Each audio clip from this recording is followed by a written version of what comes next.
Tu as le pouvoir sur ton esprit, pas sur les événements extérieurs. Rends-toi compte de cela, et tu trouveras la force. Dans le tumulte incessant de l'existence moderne, les voix qui nous entourent sont légion. Il y a la clameur des médias, les murmures des réseaux sociaux, et plus proche de nous, le jugement parfois acerbe des collègues, des amis ou même de la famille.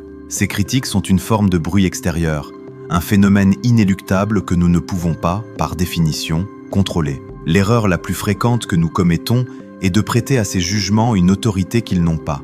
Nous transformons une simple opinion, souvent émise à la hâte et basée sur une compréhension partielle, en une vérité absolue qui vient ébranler les fondations de notre estime personnelle. Pourtant, Marc Aurèle, l'empereur philosophe, nous l'enseigne.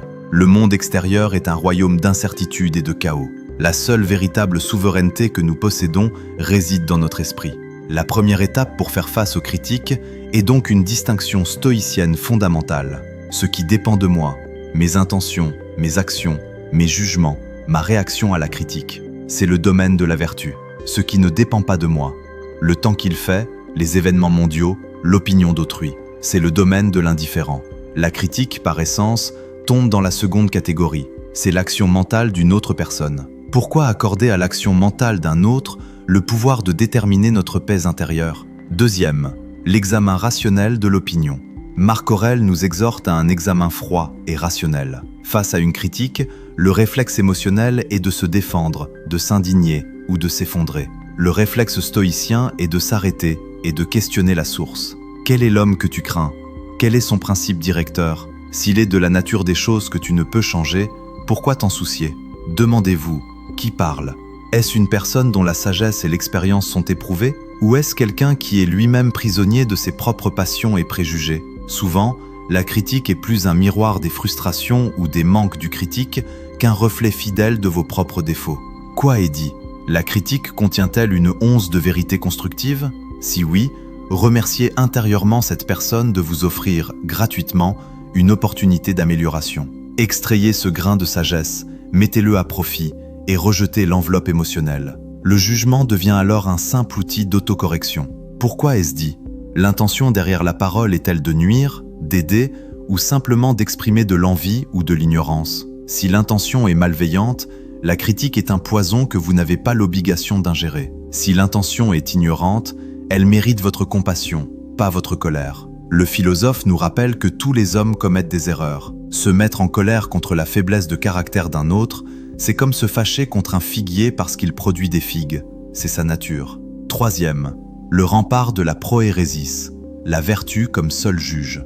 La véritable clé pour désarmer la critique est de renforcer ce que les stoïciens appellent la proérésis, ou la faculté de choix moral et de jugement. C'est le siège de notre libre arbitre, notre citadelle intérieure. Pour Marc Aurèle, le seul jugement qui compte est celui que nous portons sur notre propre conduite à l'aune de la vertu, la justice, la tempérance, le courage et la sagesse. Si vous agissez avec justice, c'est-à-dire en accord avec votre raison et pour le bien de la communauté, avec tempérance, maîtrise de vos désirs, courage face à la difficulté et sagesse, jugement éclairé, alors aucune critique ne peut vous atteindre fondamentalement. Si un quidam vous traite de lâche alors que vous savez, dans votre fort intérieur, que vous avez agi avec courage, son mot est vide de sens. Votre conscience est votre juge suprême. Si tu es tourmenté par quelque chose d'extérieur, ce n'est pas cette chose qui te trouble, mais le jugement que tu portes sur elle. Et il est en ton pouvoir d'effacer ce jugement à l'instant présent.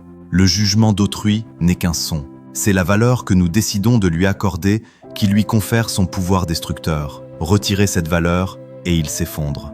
Quatrième, l'acceptation de l'impermanence et de la mort. Pour mettre la critique à sa juste place, Marc Aurèle nous engage à pratiquer la vue d'en haut et la méditation sur la mortalité, memento mori. Imaginez que vous vous élevez au-dessus de la terre. De là, les petites querelles, les ragots, les reproches, tout cela disparaît dans l'immensité de l'univers et la brièveté de la vie. Nous ne sommes ici que pour un instant.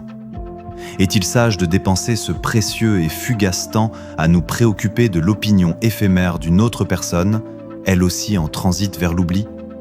De plus, si un jour vous agacez quelqu'un, rappelez-vous que dans 100 ans, et le critique, et vous-même, et la critique elle-même seront tous passés.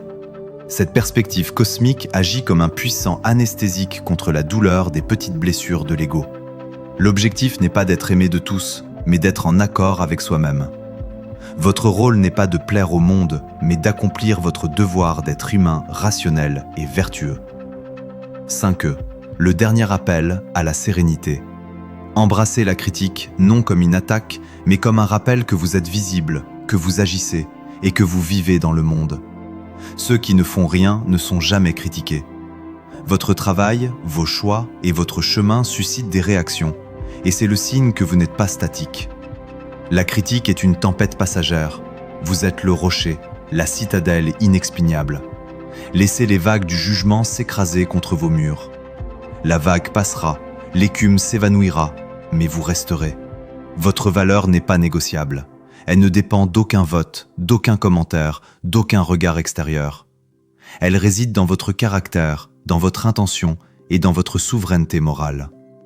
Protégez farouchement votre jugement intérieur, car il est le seul trésor que personne ne pourra jamais vous voler. Aujourd'hui, choisissez de vous libérer de l'esclavage du jugement d'autrui et d'entrer dans la liberté stoïcienne. Si cette sagesse millénaire vous a apporté un moment de calme et de force, sachez que notre objectif est de rendre ces enseignements intemporels accessibles à tous, pour bâtir une vie plus résiliente et sereine. Nous vous invitons chaleureusement à rejoindre notre communauté de chercheurs de sagesse.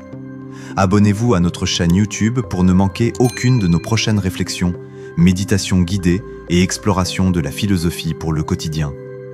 Cliquez sur le bouton s'abonner. Activez la cloche de notification pour recevoir l'alerte de nos nouvelles vidéos. Partagez cette vidéo avec une personne qui, comme vous, cherche à renforcer sa citadelle intérieure. Merci de votre écoute et que votre journée soit marquée par la sérénité et la vertu. À très bientôt.